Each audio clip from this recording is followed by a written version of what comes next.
हाय पारुल। हाय परेश। पारुल, मुझे तुमसे एक बहुत इम्पोर्टेंट बात कहनी है। अब तो कहो ना, क्या हुआ? कैसे कहूँ? वो मैं तुमसे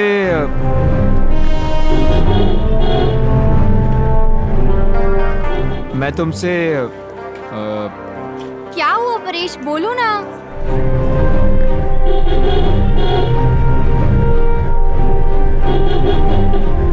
दीवान की गाड़ी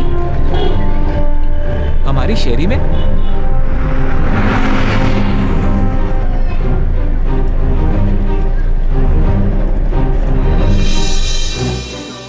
पारुल दीदी जल्दी चलो, आपको मौसी बुला रही है। हाँ तो मैं आ रही हूँ ना बेटा। नहीं, अभी चलो ना। अरे लेकिन ऐसा क्या काम आ गया? जल्दी चलो।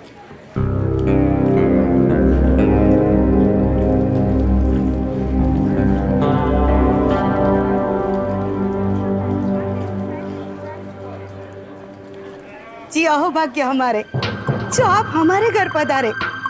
ये रिश्ता हमारे लिए किसी वरदान से कम नहीं, वरना हमारी क्या हैसियत कि हम हमारी बेटी के लिए इतने ऊंचे खानदान का सपना भी देख सके।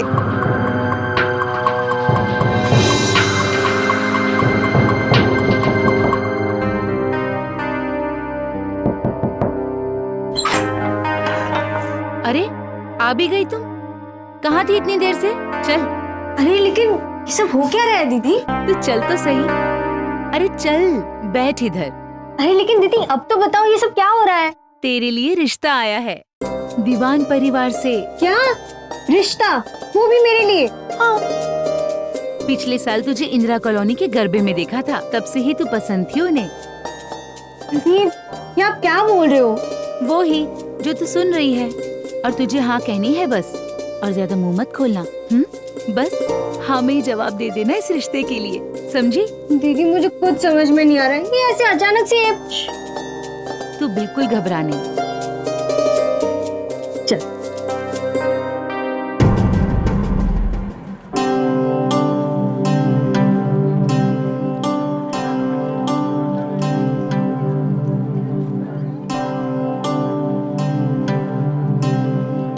बस बस बस बस बस, बैठो हमारे पास।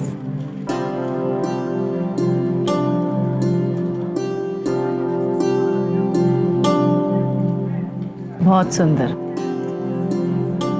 तो हम ये रिश्ता पक्का समझते हैं। जी जी बिल्कुल। बस एक बात है, हमें प्रिया की शादी तक इंतजार करना होगा। प्रिया? ये हमारी बड़ी बेटी। लेकिन क्यों? वो क्या है, उसकी शादी से पहले हम पारुल के हाथ पीले कर देंगे तो लोग क्या कहेंगे? हमें भी तो समाज में मुंह दिखाना है। आप ये भी तो सोचिए कि हम हमारे राजसी खानदान के खून में एक मामूली परिवार के खून की मिलावट करने जा रहे हैं। लोग हमारे बारे में क्या बोलेंगे और क्या सोचेंगे? चलिए चौहान जी। रुकिए गायत्री देवी, मेरा वो मतलब नहीं था।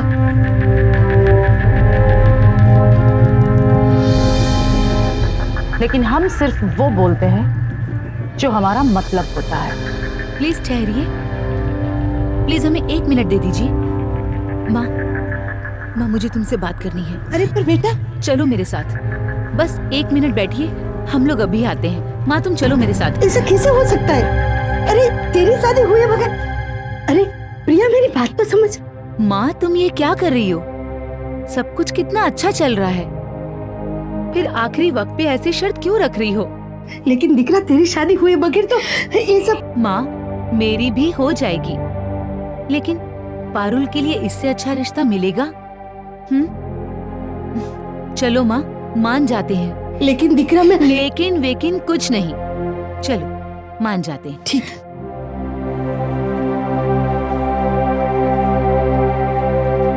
हमें मंजूर है मिसेस दीवान, पहले पारुल का रिश्ता होगा।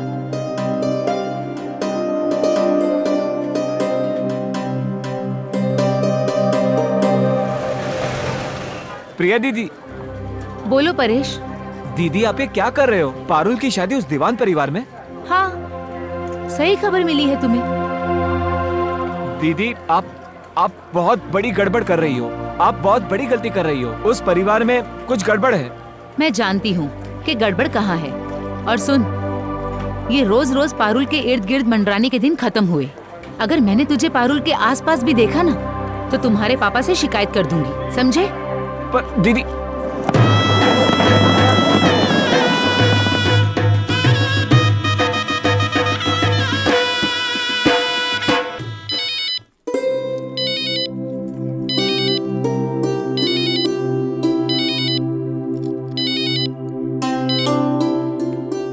हेलो दीदी। दीदी दीदी क्या कर रही है? आज तेरी सुहाग रात है। जीजा जी अभी तक नहीं पहुँचे क्या? नहीं दीदी, लेकिन इतनी रात गए आपने मुझे फोन किया, क्या हुआ? एक खुशखबरी देनी थी। सुबह तक रोक नहीं पाई, इसीलिए फोन कर दिया। ओह, तो कहिए ना। मुझे नौकरी मिल गई है। वाह दीदी, मैं आपके लिए बहुत खुश हूँ। कॉन्ग्रेचुलेशंस। तुझे भी। पारुल, तेरी शादी मेरे लिए बड़ी लक्की साबित हुई है। आज सुबह अपॉइंटमेंट लेटर मिला है। बस कल सुबह ही निकलने वाली हूँ अहमदाबाद के लिए। वाह दीदी, मैं आपके लिए बहुत खुश हूँ। एंड हाँ, wish you all the very best. तुझे भी। और हाँ सुन, आज तूने वही नाइटी पहनी है ना जो मैंने खास आज रात के लिए तुझे दी थी? कहाँ दीदी, नाइटी तो है, लेकिन ये सारी पता नहीं कहाँ कहाँ पिन लगी है। कैसे मैनेज करूँ, कैसे उतारूँ इसे, कुछ समझ में नहीं आ रहा। तू घबरा नहीं, सब हो जाएगा। चल रखती हूँ। Good night. Okay, good night दीदी।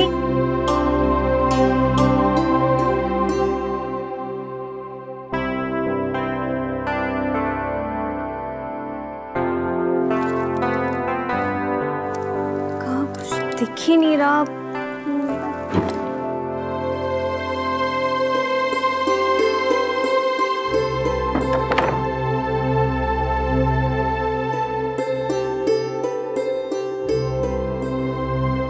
हम आपकी कुछ मदद कर दें? आप? जी।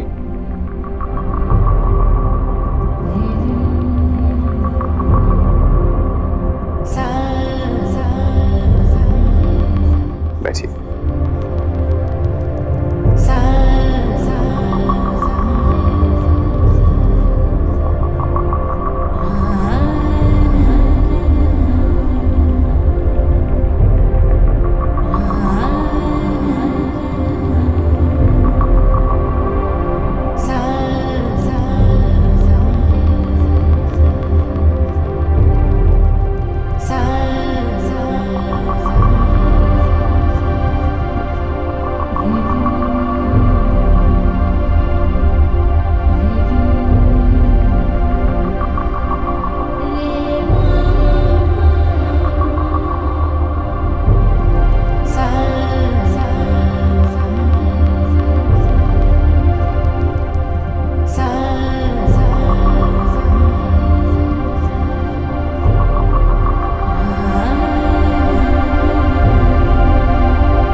चौहान जी ध्यान रखिएगा, आज की रात कोई ऐसी वैसी बात नहीं होनी चाहिए।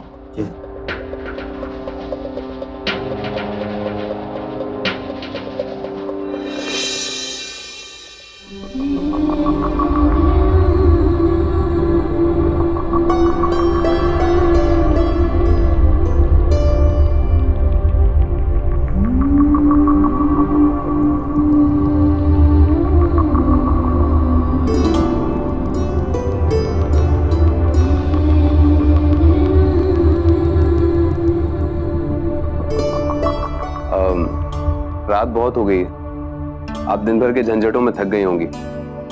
आप तो जाइए, हम चलते। आप कहाँ जा रहे हो? यही पास वाले कमरे में हमारे दोस्त का कमरा है, वो कुछ दिनों के लिए बाहर गया, हम वहीं जाकर सो जाते हैं। दोस्त का कमरा? हाँ, क्यों? नहीं, अगर आज रात अपने दोस्त के कमरे में जाके सोएंगे तो लोग क्या कहेंगे? हम लोग लाज की परवाह नहीं करते, हम अपनी जिंदगी अपने तरीके से जीते। लोग क्या सोचते हैं इस बात से हमें फर्क नहीं पड़ता। और वैसे भी हवेली में सब सो चुके हैं, आप भी सो जाइए।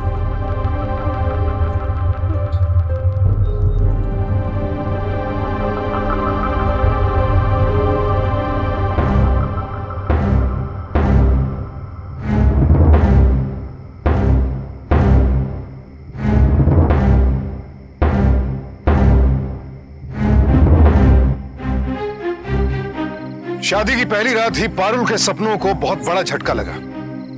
एक नवविवाहिता के लिए इससे बड़ा सदमा क्या होगा कि सुहाग रात को उसका पति उसे छोड़कर अपने दोस्त के कमरे में सोने चला जाए। नमस्कार, मैं सुशांत सिंह सावधान इंडिया में आपका स्वागत करता हूं। अगर होमी को पारुल से कोई शिकायत थी या फिर वो उसे पसंद नहीं करता था तो फिर उसने पारुल से शादी क्यों की, और वो भी इस तरह से कुंडली मिलाकर पूरे रीति रिवाज के साथ? क्या होमी को कोई और लड़की पसंद थी और उसने सिर्फ परिवार के दबाव में आकर यह शादी की थी, या फिर दीवान परिवार जैसे राजसी खानदान द्वारा एक साधारण मिडिल क्लास परिवार की लड़की को अपनी बहू बनाने के पीछे कोई और वजह थी? यकीन मानिए, इन सवालों के जवाब शायद आपकी कल्पना से भी परे हैं।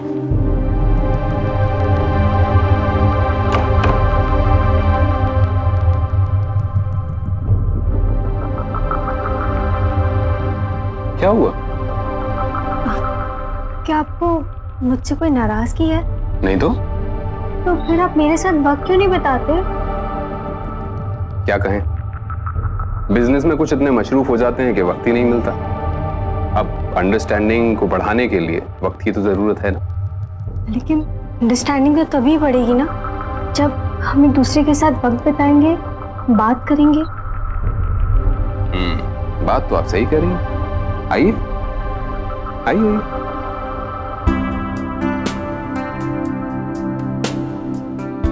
बैठिए। जी बोलिए, क्या बात करनी है आपको? कुछ भी, आपके बारे में, मेरे बारे में। चलिए तो फिर आप बताइए कि आप अपनी जिंदगी में क्या करना चाहती हैं? मुझे ना पढ़ाना बहुत अच्छा लगता है, तो मैं ना गरीब बच्चों को पढ़ाना चाहती हूँ। वेरी गुड, तो हम आपकी हेल्प कर देंगे। सच्ची? आप एक काम कीजिए, एक एनजीओ खोलिए, उसके अंदर एक स्कूल खोल लीजिए और उसकी बिल्डिंग हम आपको खड़ी करके दे देंगे। वाह, ये तो बहुत ही अच्छा आइडिया है, थैंक यू।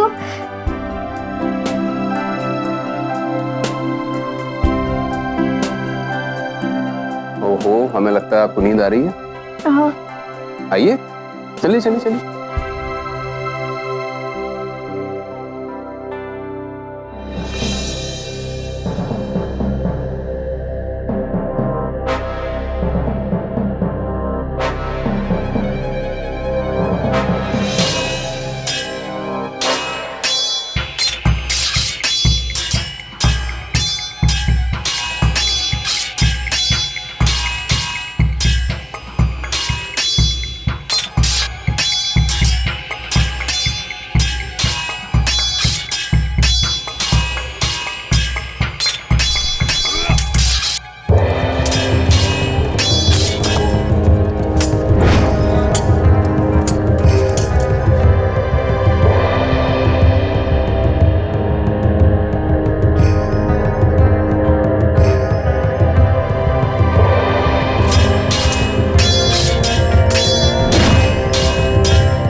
अरे आप आ गई? आप ऋषि से नहीं मिली होंगी? ये हमारे बचपन के दोस्त हैं, सिंस चाइल्डहुड। नमस्ते। नमस्कार बहू रानी। वैसे आप इनके इतने अच्छे दोस्त हैं, तो फिर हमारी शादी में क्यों नहीं आए?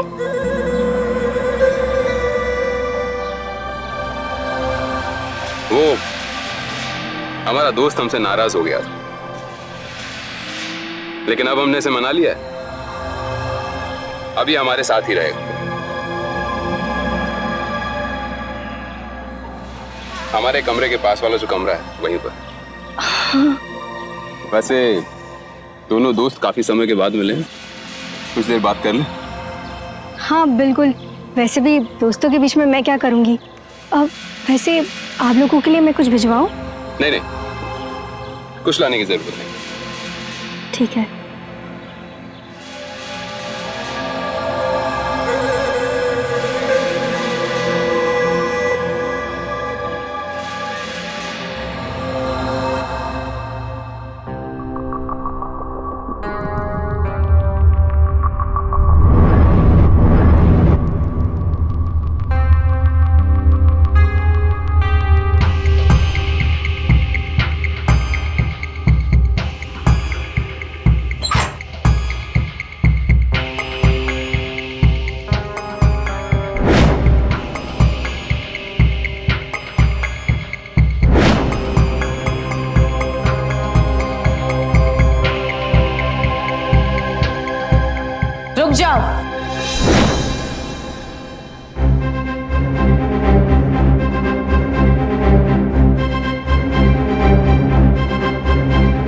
हमारे यहाँ किसी के भी कमरे में बिना इजाजत के जाना बदतमीजी माना जाता है। सॉरी माँ। वैसे भी रात बहुत हो चुकी है, अपने कमरे में जाइए और आराम करिए। जी।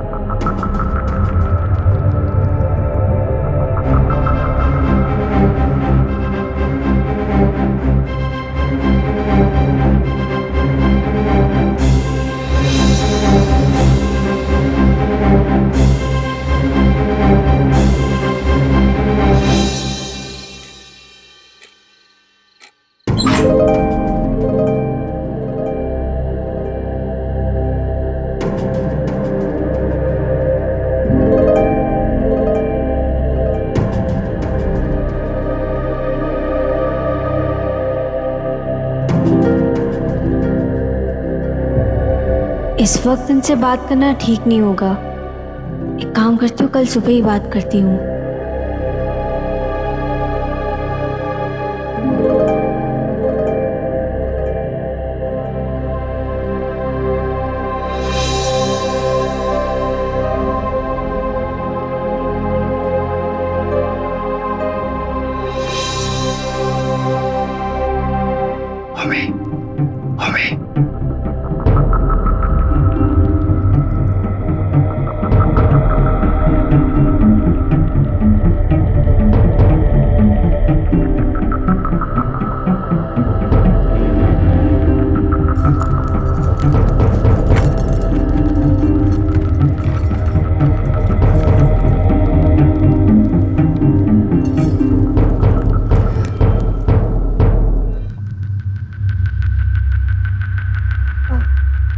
गुड मॉर्निंग माँ। गुड मॉर्निंग बेटा।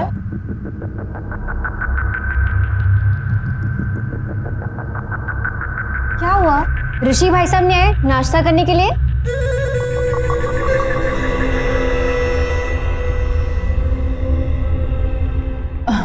ऋषि चला गया। चले गए? हाँ, ऋषि हमारा एडवेंचर फोटोग्राफर है, गिर के जंगलों में गया हुआ। ओह अच्छा। पारुल, नाश्ता करके सीधा आप अपने कमरे में जाइएगा और हनीमून पर जाने की तैयारियां शुरू कर दीजिए, ठीक है? जी माँ।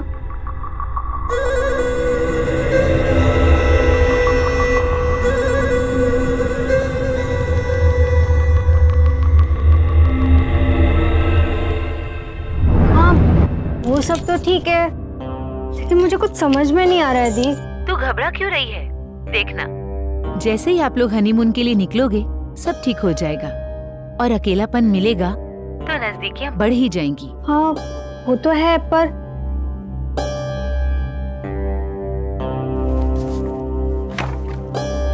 पारुल, कल की अपनी हनीमून ट्रिप हमें कैंसिल करनी पड़ेगी। लेकिन क्यों? क्योंकि हमारी दिल्ली वाली जो फैक्ट्री है उसके अंदर कुछ प्रॉब्लम आ गई है ना, I have to be there. ठीक है, तो फिर अब वापस कब आओगे? नवरात्रि तक आ जाऊंगा। एंड वैसे भी महल में मुझे उस वक्त पर रहना ही होगा।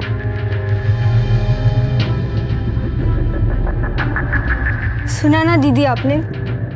सुन भी लिया और समझ भी, लेकिन पारुल तू होमी का दिल जीतने की कोशिश करती रहे। लेकिन मैं क्यों उनका दिल जीतने की कोशिश करूं?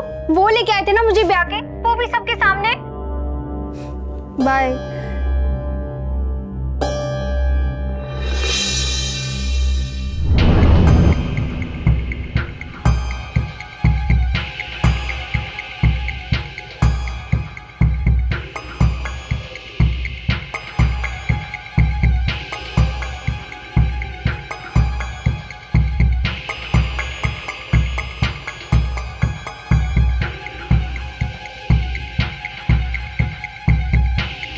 क्या हुआ? हाँ, आप होमी को ढूंढ रही है? होमी तो दिल्ली जाने के लिए निकल गया। हम जानते हैं आप क्या सोच रही हैं, लेकिन आपको इतना घबराने की जरूरत नहीं है। क्या करे बहू रानी, इतना बड़ा कारोबार और इतने बड़े एस्टेट की जिम्मेदारी जो है होमी पर। आपको तो शायद पता भी नहीं होगा कि कितने शहरों में हमारी फैक्ट्रीज है। एक बात कहूं, आपके स्वर्गीय ससुर जी को भी हमारे लिए कभी वक्त नहीं मिला। वैसे बड़े घर की बहुओं को इन सब बात की फिक्र नहीं करनी चाहिए, बल्कि आदत डाल देनी चाहिए। आप भी आदत डाल दीजिए, ठीक है?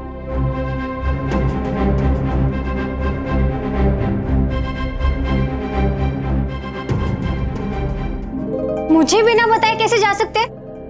अभी उनको फोन करती हूँ।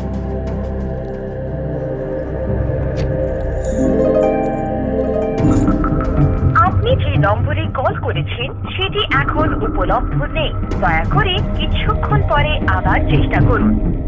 बंगाली में? लेकिन उन्होंने तो मुझसे कहा था कि वो दिल्ली जा रहे हैं। আপনি যে নম্বরে কল করেছেন সেটি এখন উপলব্ধ নেই, দয়া করে কিছুক্ষণ পরে আবার চেষ্টা করুন। हाँ बोलो पारुल, बात कुछ आगे बढ़ी रात को? अरे नहीं दीदी, आज सुबह जब मैं उठी तब तक तो वो जा चुके थे। पर अरे दीदी, उन्होंने मुझसे कहा था कि वो दिल्ली जा रहे, लेकिन अब जब मैंने उनको फोन लगाया तो फोन तो आउट ऑफ रीच आ रहा है, लेकिन वो जो मैसेज होता है ना वो बंगाली में आ रहा है। तू सुन, तू कोशिश करती रह, कभी ना कभी तो फोन लगेगा। और फिर सीधा पूछना कि आखिर प्रॉब्लम क्या है।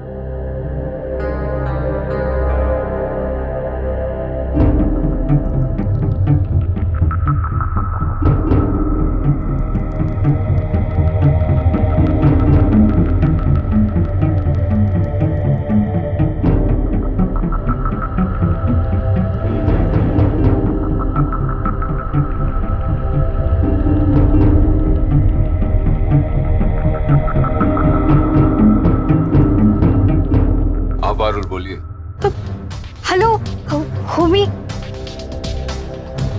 अब वो मैं कहना चाहती थी कि आज सुबह आप निकलने से पहले मुझसे मिलके भी नहीं गए, और आपने तो कहा था कि आप दिल्ली जा रहे, लेकिन मैंने जब आपको फ़ोन लगाया तो आपका फ़ोन आउट ऑफ रीच आ रहा था और वो बंगाली में आ रहा था। हाँ, मैं दिल्ली के रास्ते में ही था कि अचानक से कलकत्ता से फोन आया, तो मुझे वहां जाना पड़ा। और कुछ कहना चाहती हैं? नहीं, और तो कोई बात नहीं थी। हाँ। अच्छा, आप चिंता मत कीजिए, हम नवरात्रि के पहले दिन ही आ जाएंगे, ठीक है? बाय।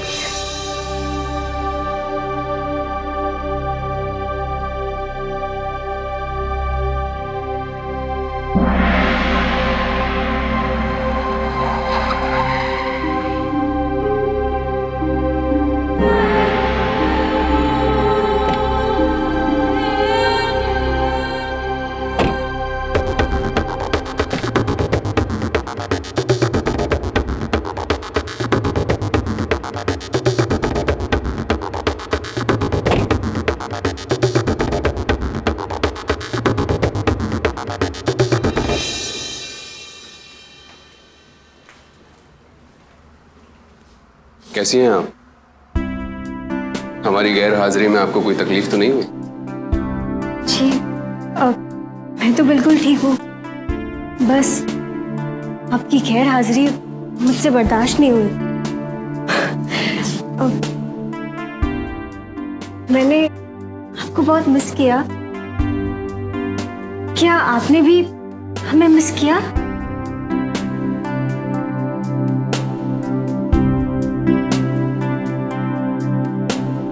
पारुल, एक बहुत जरूरी बात हम आपसे करना चाहते हैं, वो भी अकेले में। आइए।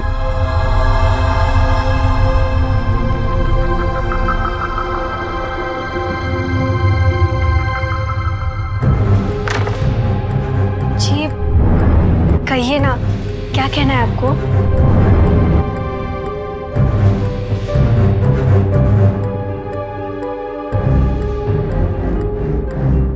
पारुल, वो कैसे कहें हम? क्या हुआ? दरअसल मैं होमी बेटा, आप अभी तक यहीं पर हो?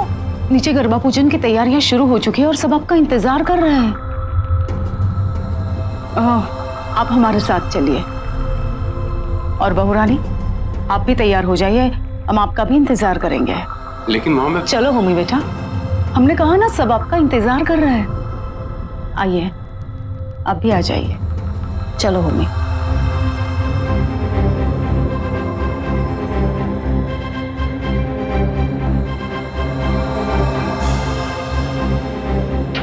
अपनी जबान बंद रखो। सारी एस्टेट के लोग हवेली में मौजूद है और हमारी खानदान की इज्जत का थोड़ा तो ख्याल करो तुम। हमें हवेली में कोई भी तमाशा नहीं चाहिए। और हाँ, अब मुंह हंसता रखो और नीचे चलो सबके सामने विद स्माइलिंग फेस। चलो।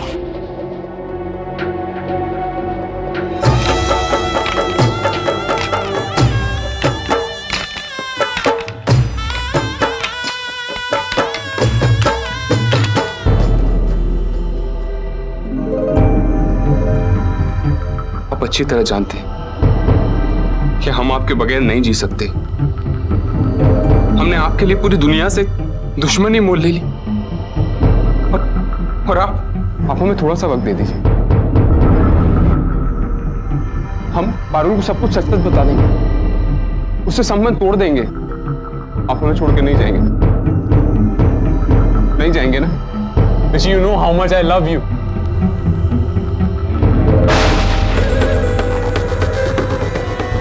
How can you do this to me? तुम्हें पता है हम तुम्हारे बिना जी नहीं सकते।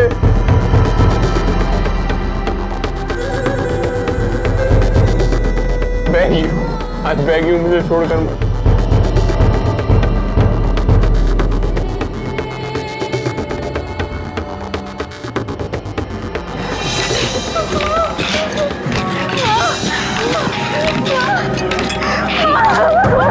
मेरे साथ बहुत बड़ा धोखा हुआ है माँ, मेरे साथ बहुत बड़ा धोखा हुआ है।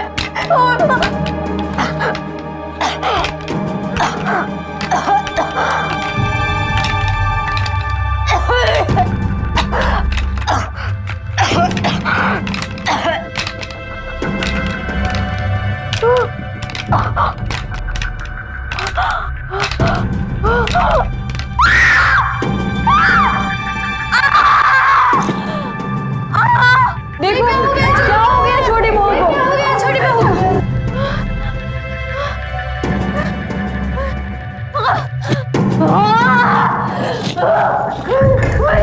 ये क्या हो गया छोटी बहू को? लगता है छोटी बहू रानी पर भूत चढ़ गया है। देखो छोटी बहू में भूत आ गया। छोटी बहू बुआ को बुलाओ। भूत आ गया।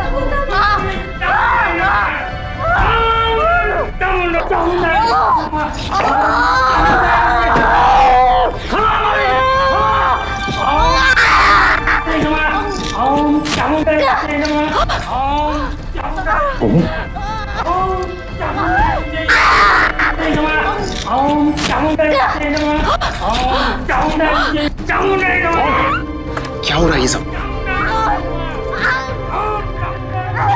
क्यों इस बेचारी को तड़पा रही हैं? चुप रहो।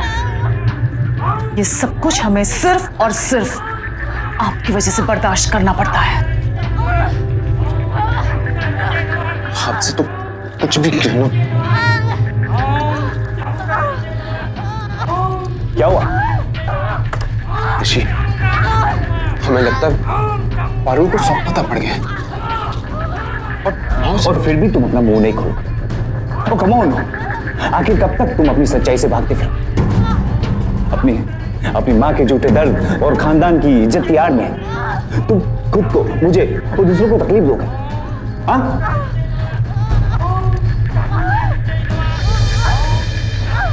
तुम नहीं रोक सकते तो मैं जाऊं। और आज तो मैं सबको बता के रहूं। नहीं, अभी नहीं। हमें जैसे ही सही वक्त मिलेगा हम खुद बताएंगे।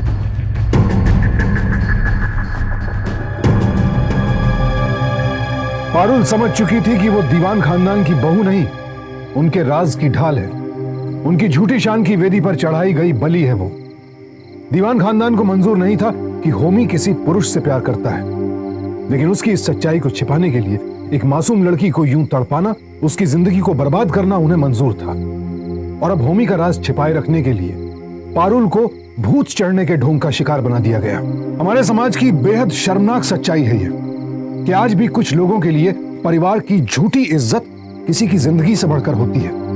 बहरहाल यहाँ सवाल यह था कि जो परिवार अपनी झूठी शान बनाए रखने के लिए किसी मासूम का भविष्य बर्बाद कर सकता है, उस शान को बचाए रखने के लिए वो परिवार किस हद तक जा सकता है। और जहां इज्जत के नाम पर हर अत्याचार के आगे सब खामोश थे, वहां बेचारी पारुल के लिए कौन आवाज उठाएगा? अम्मे मात की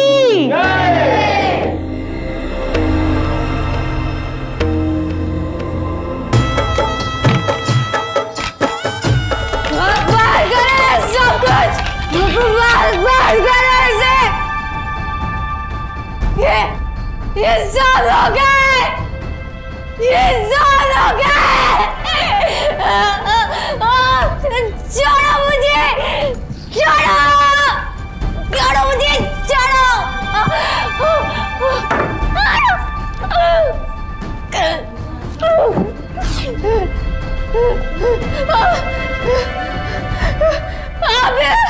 आपने मुझे धोखा दिया, आपने मुझे धोखा दिया।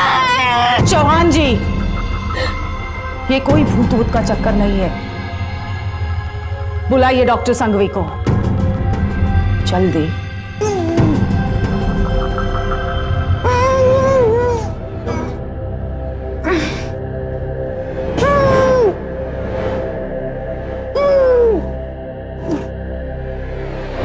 हमने कहा था इनसे अपनी जबान बंद रखना, जो माहौल है उसमें अपने आप को ढाल लेना, लेकिन आपने हमारी एक बात भी नहीं सुनी। और हमारे लिए हमारे खानदान की इज्जत से आगे किसी की जान की भी कीमत नहीं है। डॉक्टर साहब, इसे इतने शौक दीजिए कि इसे खुद का भी होश न रहे।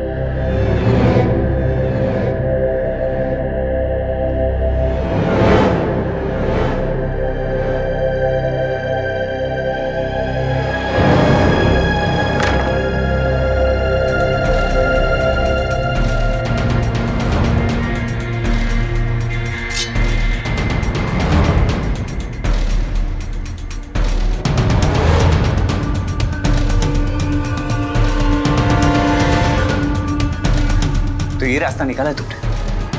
खुद को दर्द देने से दूसरों के दर्द मिट नहीं जाते। कायर हो तुम, कायर। पारुल की जिंदगी को बर्बाद किया है तुमने, उसके सपनों को तबाह किया तुमने, लेकिन सच नहीं बोलोगे। आखिर क्यों? क्यों? हमें क्यों? किससे डरते हो तुम? इस दुनिया से, अपनी मां से, या फिर अपने आप से? तुम एक कायर हो, कायर।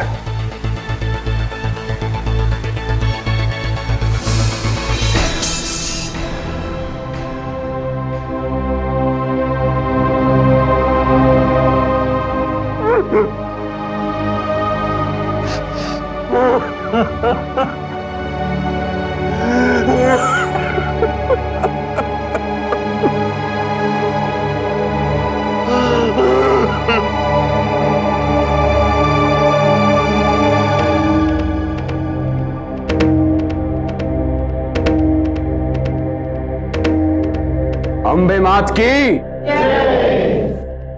छोटा दीवान, रावण दहन का वक्त हो गया है, चलिए। नहीं, आज हमें यह अधिकार नहीं है।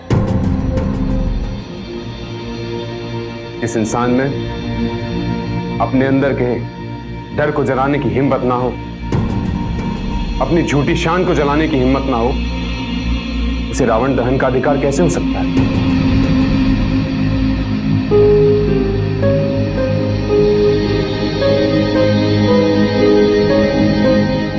आज हम सबसे पहले अपने अंदर के डर को जलाएंगे। आज हम आप सभी के सामने अपनी जिंदगी की सच्चाई रखना चाहते हैं।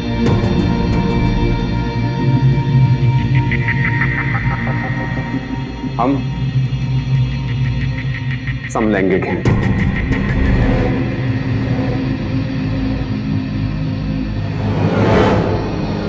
अपने बचपन के दोस्त ऋषि से प्यार करते हैं।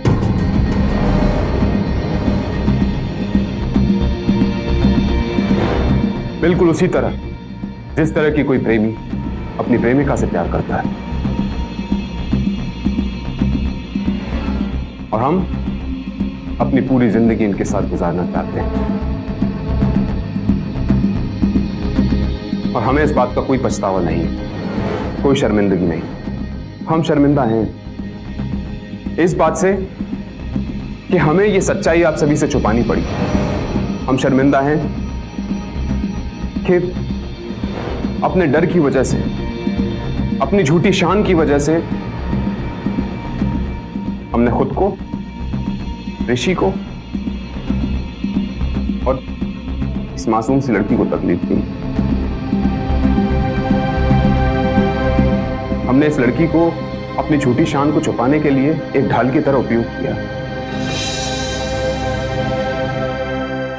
हम गुनहगार हैं,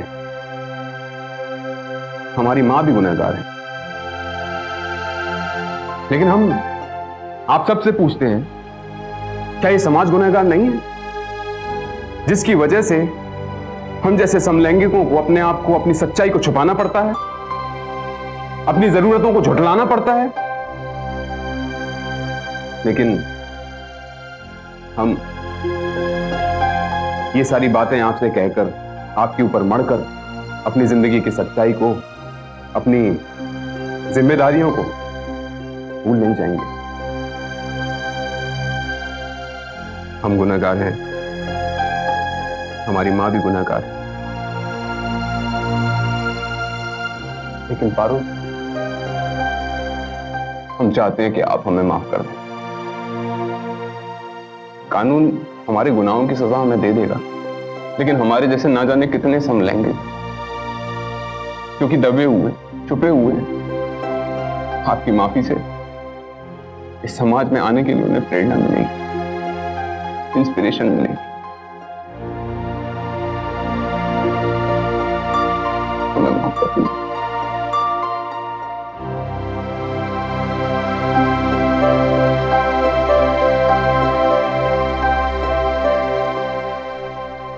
होमी दीवान और उसकी मां गायत्री देवी को पारुल को धोखा देने और उसे जबरन बंधक बनाकर रखने के जुर्म में आईपीसी के सेक्शन 346 और गायत्री देवी और डॉक्टर शाह को पारुल को जबरन पागल साबित करवाने की कोशिश के जुर्म में आईपीसी के सेक्शन 338 के तहत सजा सुनाई गई। दुनिया ने बड़े से बड़े जालिम देखे हैं, लेकिन अज्ञान के अंधकार से बड़ा जुल्म कोई और नहीं। हमारे समाज में समलैंगिकता को एक रोग या पाप के रूप में देखा जाता है। हमारे समाज में ऐसे अनगिनत समलैंगिक पुरुष हैं जो या तो सच्चाई छिपाने के लिए या फिर समाज और परिवार के दबाव में आकर दिखावे के लिए किसी लड़की से शादी कर तो लेते हैं, लेकिन शादी के बाद पति की सच्चाई जानकर पत्नी पूरी तरह से टूट जाती है और ऐसे कई मामलों में तो लड़कियां मायूस होकर खुदकुशी तक कर लेती हैं। एक सर्वेक्षण के अनुसार पिछले साल तकरीबन 1250 महिलाओं ने इसलिए खुदकुशी की क्योंकि उनकी शादी किसी समलैंगिक पुरुष के साथ करवा दी गई थी।